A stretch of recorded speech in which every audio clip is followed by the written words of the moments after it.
the Office of Recovery and Reimbursement has done everything that they can for 10 years on most of these cases. I really feel that we've done our due diligence. We've tried every means that we can. A lot of the people that we try to collect up for, they don't have bank accounts. They don't work. They're basically uncollectible when they come to us. When you send it to a collections agency, they typically take 50% of the proceeds. Right. So then it costs you nothing, and maybe you get 50%. Well, I'm not sure that a collection agency Will take would be interested in this level. Yeah, if you give them everything, Yeah. they'll do that. But if these are the ones that the collection rates are so low that they probably wouldn't even be interested in taking. Yeah, but my guess is they probably already have some claims against them from some other places also. Probably. My guess is, yeah, a good percentage of them. Anyway, yeah, that's just a thought. Then that could also, in that instance, even if they have another claim against them, I would assume that it'd almost be like the Franchise Tax Board or the FTV court order debt program, where there is a hierarchy on who gets paid, who was first, who's bottom of the totem pole. Supervisor Summer? Yes, Mr. Chairman. First of all, I don't think we should be spending good money trying to get something that may not be there. It just makes the problem worse. But the question I have over the years, do we maintain a file of these that we discharge so we have a record to go back, a database that could go back and check? Because at some point in time, these people could show up at Melanie's counter and want, general relief or some other, type of a public benefit that they would qualify for. And, if they're on this list right here, I mean, we just continue to fund that. And I think that there needs to be accountability. You may come in and apply for one of those first-time homebuyer loans through Maury's department or something, and we're evaluating whether they're a good credit risk or not. And voila, gee, you had this problem 10 years ago, 20 years ago. In other words, I think there's got to be a way to, this isn't the last say, and they blow off the system, and they do it because they can, and then we enable them. And I think that's what we need to try to have in place and I think that's what most people get really aggravated about these kind of things when they see these kind of lists generated is, down the road, are they going to get rewarded somehow because they know how to play the system? Right. And I think that, they find out that their ability to obtain a loan or their ability to obtain some benefit down the road is going to be impacted because long memory exists. I think that's important to communicate. We do not destroy any of our, we keep actually the physical records also from our discharge of accountability so that we could always go back. We have the court documents, the records, the lack of pay, the everything. We have that in hard copy. So do you maintain a kind of a general database that this is plugged into? These are on a spreadsheet here, so it's a matter of dumping it into a common spreadsheet. It'd be interesting to see how many of these people's names show up that are already on the list from maybe prior discharges. Right. And if they come up to be discharged again, it becomes a cumulative effect. We do not have them on a separate database right now. We do not. But you do have these files so that We you do can have the files. go back and do a visual search if nothing else. Ever since I've started doing this job and we've had the discharge of accountability, we've kept all of our hard copies. Well, I agree with Jim on that. I think it would be very prudent, good diligence on our part if we did start doing that, start double checking, through some of the other programs. Maybe when it comes to like our website, we can have a link to a deadbeat bill person and post these up there, and then that way if others in other areas around the World Wide Web stumble into it, they could, say, oh geez, are you the guy, are you this Brian, what was his name, Juan, it was Christopher Morgan here, Mitchell Moss, who are these people? Well, we do have juveniles on this case also, so then, there is confidentiality. I would have to also look into the legalities of all of that.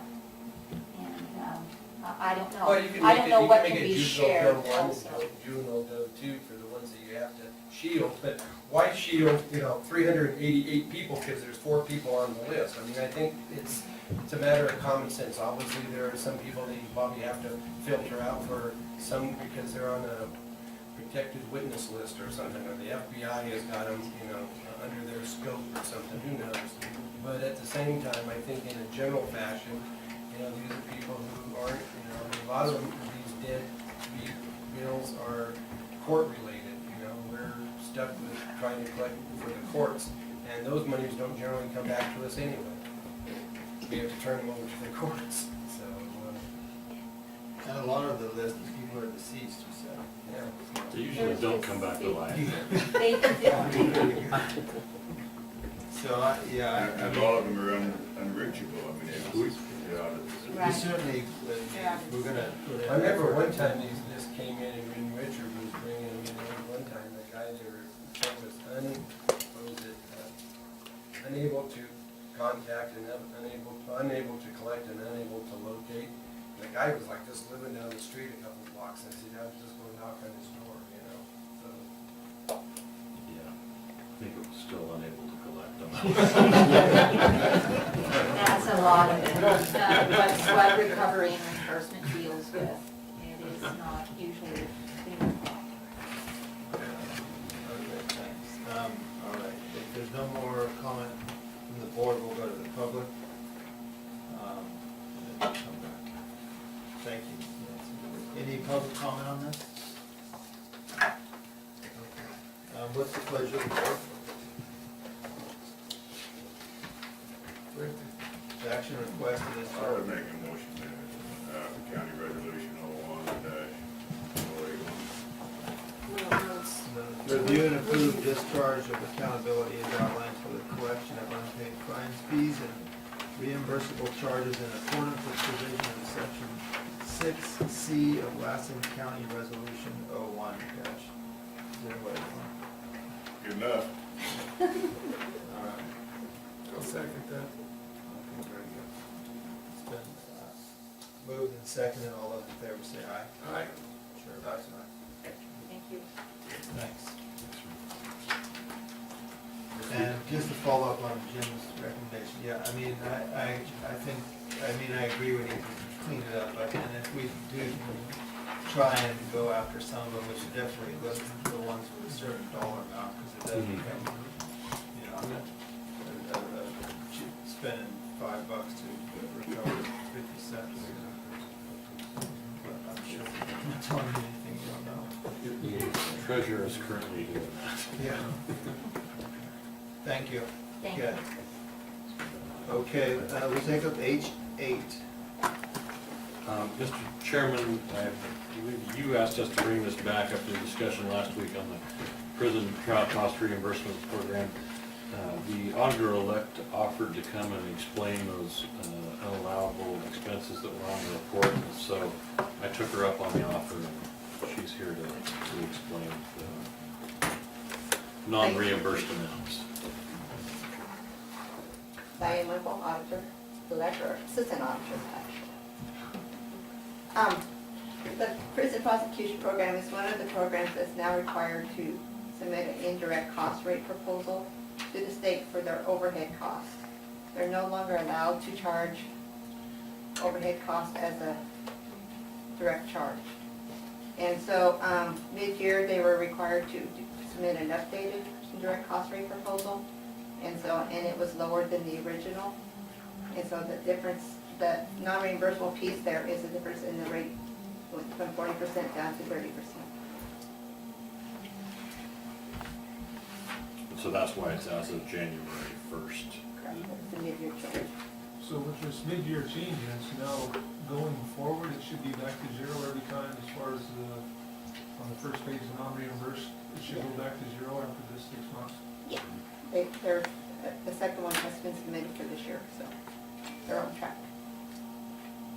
Well, I think the question where the confusion got in, I think you understand that for the 2013 to 2014 billings where you have the small amounts, it's non-reimbursed, everything else was received, but on that format that's being used, you have the amount billed, and then you have the amount received, and and then you should have a pending column, because some of them are so new that they don't pay immediately. They're usually 45 to 60 days behind in paying their bill, which is a godsend, because it used to be like a year or two behind paying their bills in the past. So they're a lot more timely. And then you would have a non-reimbursed column, so because you have, and I'm looking at the 2014, 2015 cycle, so July and August have been billed. We have the amount billed with CCC for the 2 months is $65,891.55 for the 2 months. The amount received to date, because those bills are still pending, is zero, which is understandable because there's that lag time that's there. And then you have non-reimbursed, 35,407 and 30,484, which is the 65,891. And I think what we need to do is those are still pending, so they That haven't. is correct. Yeah, And they- that's so what that heading of non-reimbursed is not really, it sends the message, they're not gonna give us 65,000, when indeed that's not the case, because they're still determining what they're gonna give us. And, at some point, they may give us, some disallowed, reimbursement. So There are that- occasionally something that Yeah. is disallowed, and I will talk to them about correcting their format. Yeah, I was just gonna say, Laura, or whoever does this needs to create that, so you just change that heading to say pending, and then if you have a non-reimbursed amount, that's, obviously, we're not gonna get paid, have a column for that, like we did on the previous ones, where we received all the payments like June 30th, and so, the fact that he didn't pay the $4,400, that's that 10% going from 40 to 30, very explainable.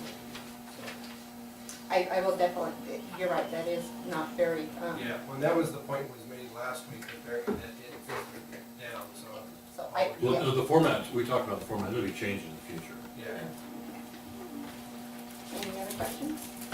thank you. Thank you. Yeah, is there any public comment on this item? Okay, thank you.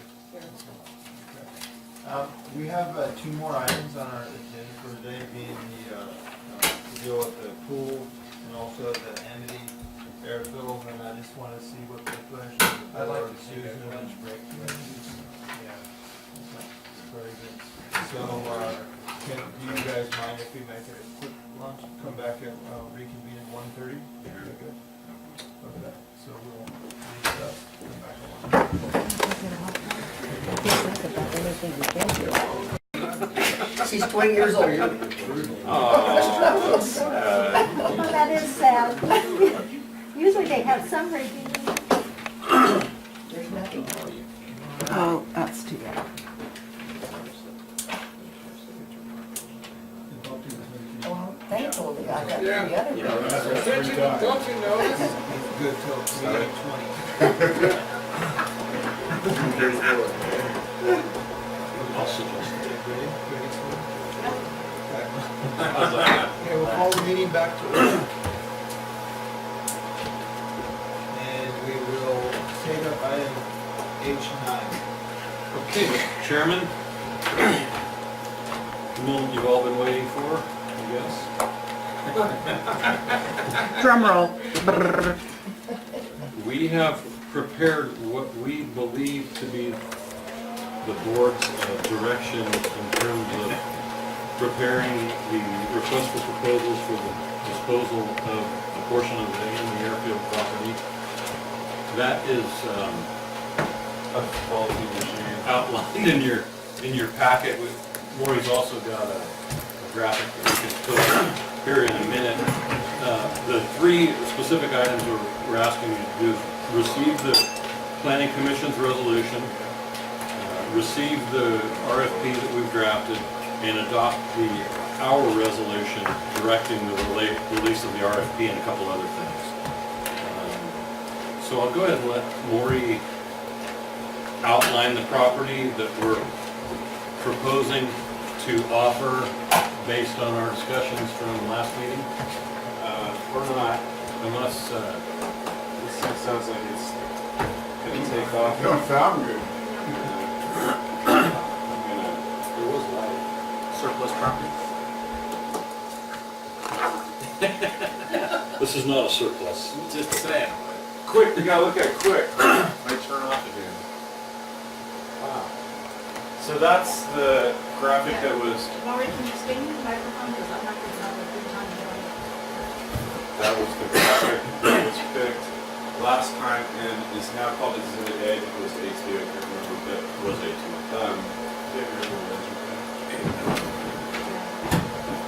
So what was proposed last time was to leave the parcels in the configuration that they are, make sure that we're not disposing of the leased area, which also contains a strip along each side, as well as this little finger. And so this should represent what we talked about. It was our understanding that the disposal does not include the substation parcel, which is outlined here as not a part. That was it. And I'm sorry, I don't know if the machine is down here, but can you grab the one from the... Don't you have an IT guy? No, everybody's quit. Is that Galen? No, that's not me. Maybe grab the... That's what I do, it's an IT person. So, but one thing that we noticed in the last week was that we talked about keeping the substation, but we never talked about an easement getting to the substation. So we have that draft resolution in front of you that we think outlined everything that the board directed staff to do. However, we have another draft resolution that includes a statement talking about including an easement when and if the sale occurs in the future. And so, if I could point at the graph, there is an existing road, or the map, there is an existing road that comes off of Magazine, goes northward, and then it parallels the top property boundary, and that does intercept with that parcel, so that would be the logical easement if the board was going to choose to have one. So it's up to you, whatever you want to do, but we do have some language that would address that, should the board want to have that easement. And maybe while Gail's setting that up, one other issue that we discussed last week was including part of the remedial action plan that from the demolition range, and we agreed to put page 11 and 12 in the actual RFP. Staff prevailed upon me to agree that we shouldn't include just part of a document, so we included that entire document. I'm glad you did, actually. I think that it's better to have the entire document than just an excerpt from it. So we have included that. Maybe while we're working on that, we could discuss just the timing of the RFP as far as the dates to release it and collect it. We are recommending that if it's the board's desire to release it today, make it available today. And I'm struggling to find my schedule here.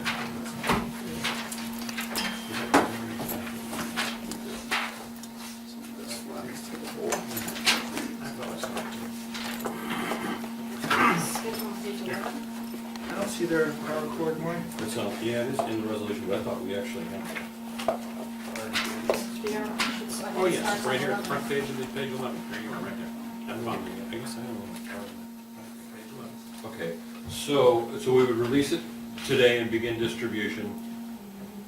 We would require submission of proposals by December 11th with review immediately following, staff review, and then board review on December 23rd.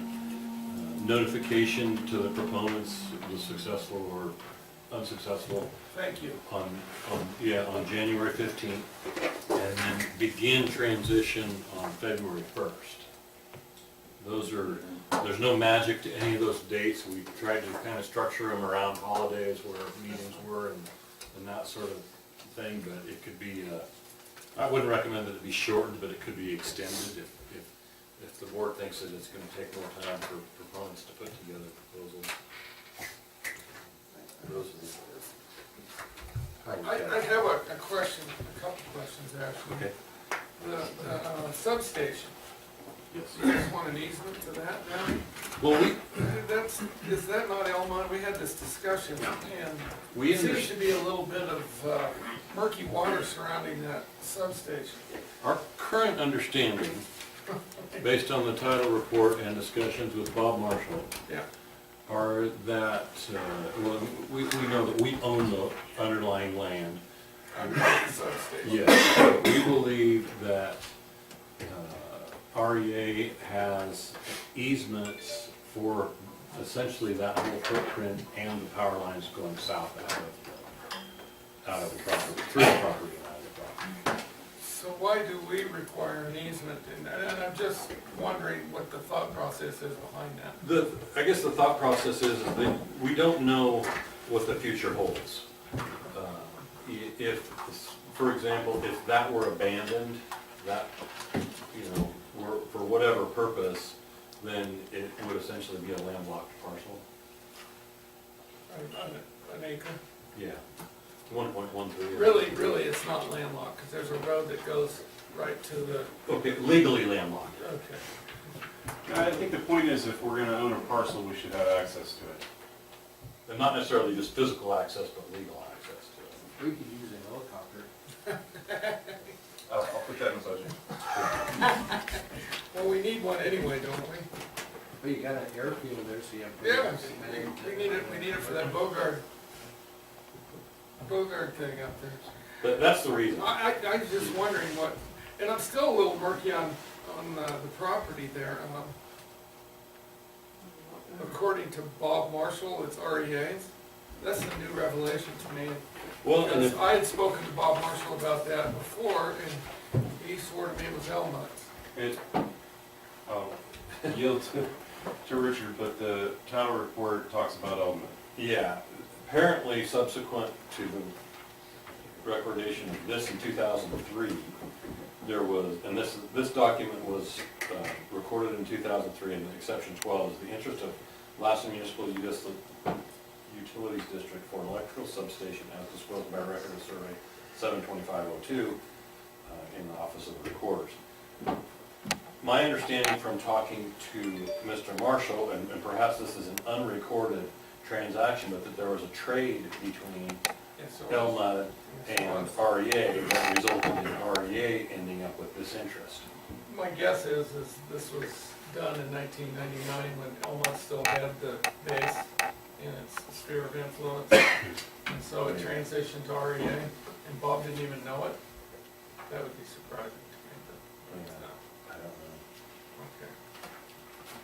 But, as far as, it's a switching station, it's not a substation. There's a huge difference between a switching Okay. station and a substation. Well, And it's really non-functional as it stands right now, as it sits right now. it's referred to as an electrical substation. It's a switching station, it's not a substation. There's no transformer. I don't know the difference. and stuff in there. It's high voltage, you stay on. Is there fences around it? Yes. At least the Google Earth picture I saw indicates fences around Why wouldn't we want to get rid of that for liability purposes? it. We may, and if we did, I would suggest that we offer it to whoever has the easement on it. Because they would be the ones that would be probably causing whatever liability would be associated with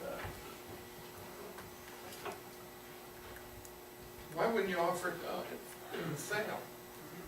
And just get rid of the liability altogether. It does the county zero good to have an acre parcel there. And let them deal with the entity that has the switching station, be it Elmont, be it REA. The short answer is because the board said last week to keep it. Good answer. All I gotta do is color a parcel, it doesn't. Well, I mean, if we can get rid of the liability there, and there could possibly be other reasons to do that. It does us no good to own that parcel, zero. Well, if that's- Unless you, Let's take a different, why did Lassen County own it now? I mean, what was? It was Well, conveyed. Lassen County owns everything. It was conveyed with the rest of the property. Okay, and what is it used for? Is it still in use today? It's not used at all as far as we know. The line, they killed the line, The line was coming up the whole east shore parcel. and that's how they used to feed the base, and when it went to So it starts REA. down here at the prison and went up to there.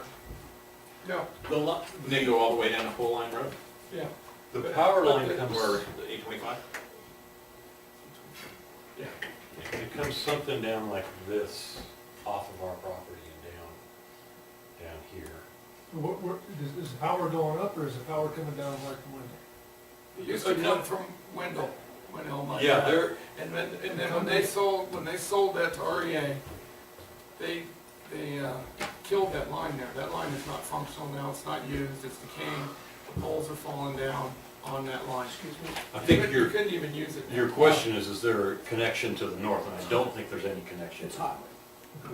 Perhaps It's the hot. county It's county hot. surveyor can, If I may interrupt, I'm sorry, Mr. Hanlon, but I was on site and these poles here are vibrating quite well up through here. I think it's been shut off. Up from here north it is. Yes, yeah. I meant, station, I meant yeah. up above it, Yes. they oh, killed yeah, that no, line. yeah, right. Yeah, It doesn't, no, I don't know about the. I don't want everybody to assume that this line is dead, it's going through here, but it's but not. why it's active, I don't know. Yeah, It seems to terminate at this, at the At that- switching stations. switching, so there you go. I'm gonna educate. We should probably quit claim deed that parcel to either one of the power companies if it's, I mean, and let them negotiate with whoever is gonna be wanting power out there. They're the ones that are gonna be making that determination, so I think if it's something the county has and doesn't want or need, that we give the opportunity to the power company to sell it to a private interest, a third party. You know, they're gonna have to work with the power company to do it, and I think it puts the power company in a position where they control, you know, their facility. I mean, it's their asset in essence. and so if that was the pleasure of the board, then the original resolution in your packet would satisfy, because we're just doing a separate process than what you're, I mean, if REA is the one that's providing the service, then give it to REA. Now, if REA wants to surplus it to the private sector or whatever, that's, they control their destiny.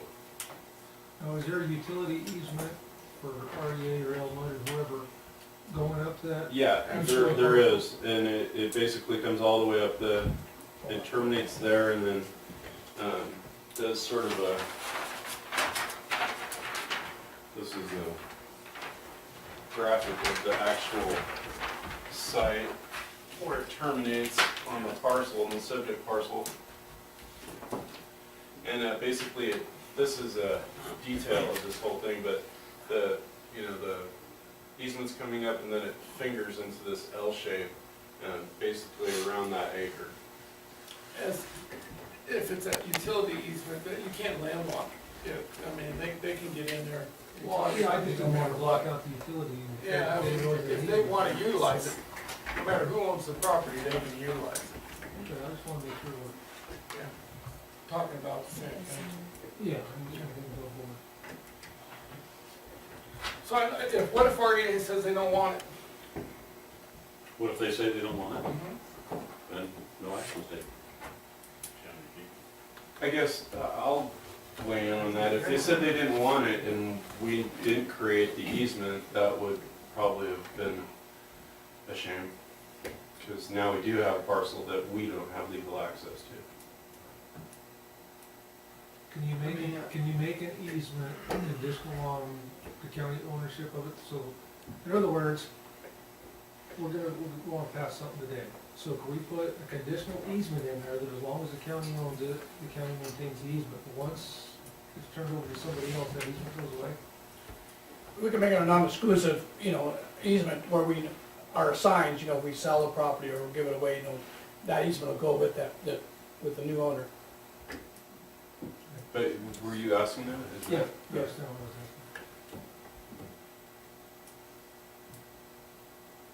So, if you wanted the easement, the substitute resolutions in the packet and the language would be when and if the subject property is disposed of, staff is directed to reserve and describe a non-exclusive 60-foot wide access and utility easement on and along the existing gravel road from the existing Amity Airfield Road parcel to the Amity Electrical Substation parcel. The legal description of this easement shall be described from a field survey of the existing road. And that would happen at the time of sale, not before. She can't apparently give an easement to yourself. As Malcolm pointed out to me. And County council might can't- confirm. Hmm? You can't grant yourself an easement. It doesn't make sense. It doesn't make sense. You want it, you want it all. Hmm. But why Okay, give so, yourself so an then easement? there's public. You gotta be in it, Right. Right. But, you know, my stance is that, okay, we offer it to REA, if they don't want it, we include it in sale. And we get rid of the liability.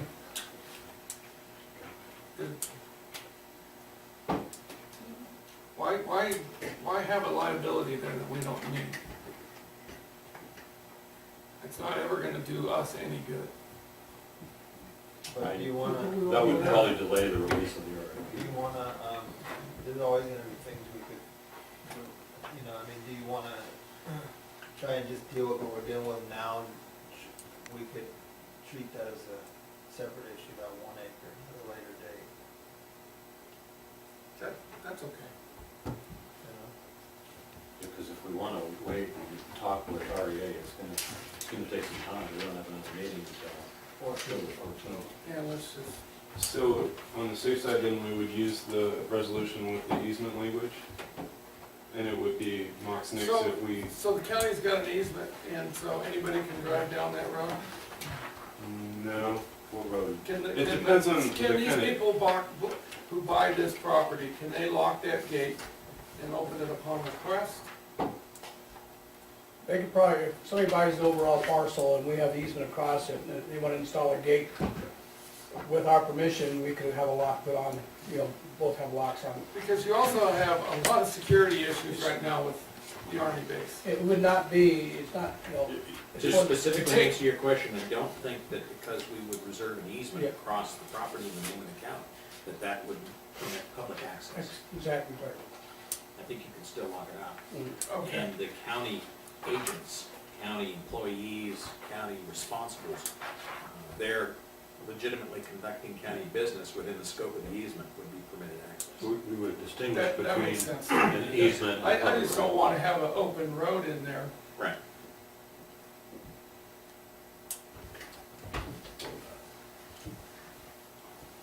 So regarding the easement, is it described like that now? Does it say, does it? We haven't described it. It's a 60-foot. So we need to What- describe oh, it, not a. it would happen at the time of the sale. As we said, we can't do it now because we can't give ourselves one, but the language is We would reserve one. Yes. if everybody wants to. Basically, you're giving away a parcel of property in exchange, but you're reserving a portion of it for I you. think to it's use number later. 6. And then that's when it would be described as not a public, right away. It's just I don't think it'd be described that way, but that's the operative effect of the law. It's not described as something other. Correct. And so we're not confused here. We're talking about adding 30 feet to this access. Yeah. But you're not gonna put a Thank you. 60-foot access up. No. Okay, all right. That's what I read. We haven't really talked about the dimensions, Maury, of access to the switching station parcel, or I'm sorry, the what? dimensions of an easement. Well, it's proposed to be a 60-foot easement on or along the existing road, and the road intercepts that parcel, so Okay, so along you here. don't have to, Yeah, we can make it 50, we can make it 40. as What, long as it- it's, most of them are 30, aren't they, Malcolm? No, the county requires 60, Okay, and okay. they'd like 100, but 60 is the norm. It's big. That road out there is big. yes. It's wide.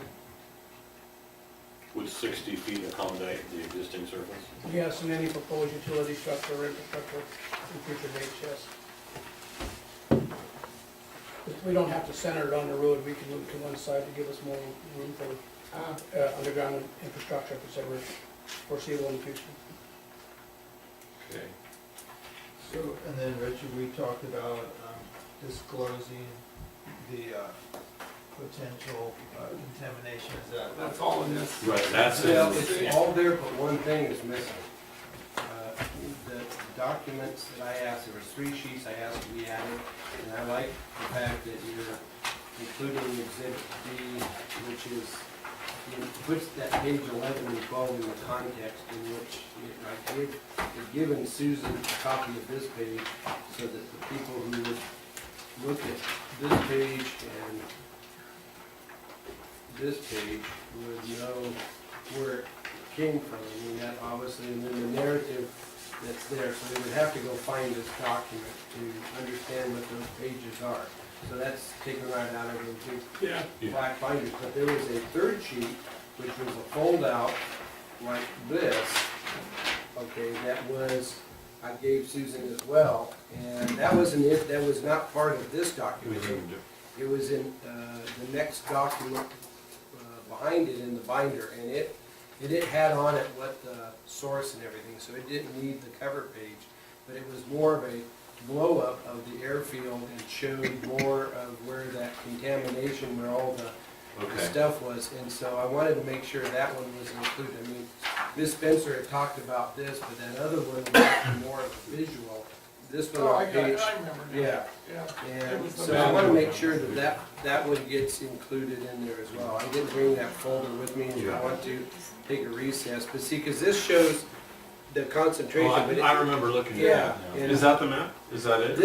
no, it's, That's the not- it's one not- that was on the long page was basically fold-out. this area right here of the map, but it was enlarged and it showed the actual reclamation work that the Army had done in this particular area. I mean, Okay. instead of just being a bunch of black dots on there showing, It was the East Shore, parcel, and it showed where there was, Well, maybe we can find that. if you want to take 2 minutes, I can run back and get my folder sitting there on my desk, and it has that map, and I'll even bring the binder back with it, And we'll refer that to exhibits.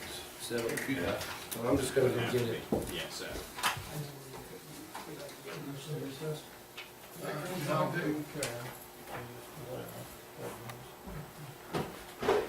Question that arises now is modifying section 1 of the resolution. So Marty, or Richard or somebody, Yes. on page 5, under the legal description. Under the what? You need to say something on that. Page 5, Thank legal description, exhibit A. And then we'll push It's it. about it's the first paragraph under also accepting there of the Amity Airfield road parcel. Yes.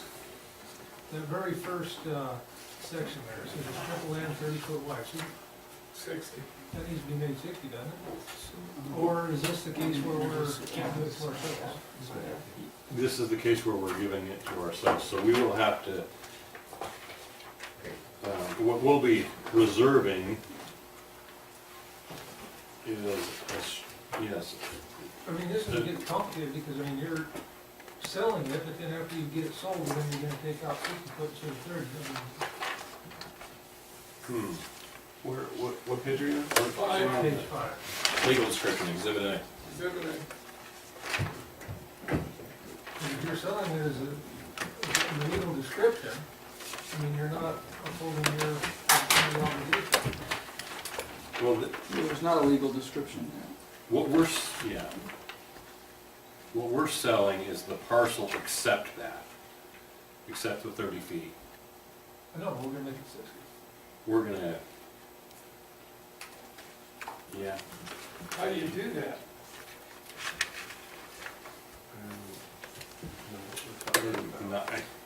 We need to ask Malcolm the procedure for doing that. I don't know if it's as simple as just adding, increasing that to 60 feet. If you- You need to get, you have your documents. So what's the purpose of that 60-foot easement? The road. I get that, but I mean, This is the question. It would, I think as Malcolm indicated, it would be the reservation and the easement for access and utilities. Yeah, at least that's For what we're calling emergencies it. purposes. so, if there's gonna be underground utilities per se put in there, and we don't have that 60-foot easement, and it's gonna benefit the owners of the property, why would you say no? That doesn't make any sense. I'm not sure I understand. Why, okay, so why do you have to have that easement? Because if you're putting underground utilities, overhead utilities into that parcel, and it's gonna benefit the new owners of the property. So you're gonna say, no, I don't want that because it's on my property? Well, there's a lot of unknowns here. We don't know what the ownership structure of the parcelization is gonna be No idea. 6 months from now. This could be owned Okay, by, see, if somebody splits it up, then, it could be 100 parcels by next year. I mean, that's an exaggeration, but it could be in multiple ownerships as soon as this transaction's done, and with people unable to get utilities or what have you to their property. I think that would be one reason to I maintain know, some sort of. if it was me buying a small parcel out there, and I would investigate whether I could get utilities or not before I purchased it. Well, sure. Just a thought. Just a thought. I guess the average, what the county requires of developers was put as a standard. And the approach here is, because we don't know What's going in? what's going in, we're Yeah. belt and suspended. And that certainly is up to the board to take that approach or not take that approach. And that's what this is all about. You guys can decide whatever you want. But we as planners and as administrators are gonna give you the conservative recommendation. Worst case scenario. That's what we do. Could I say something? Iona McCain.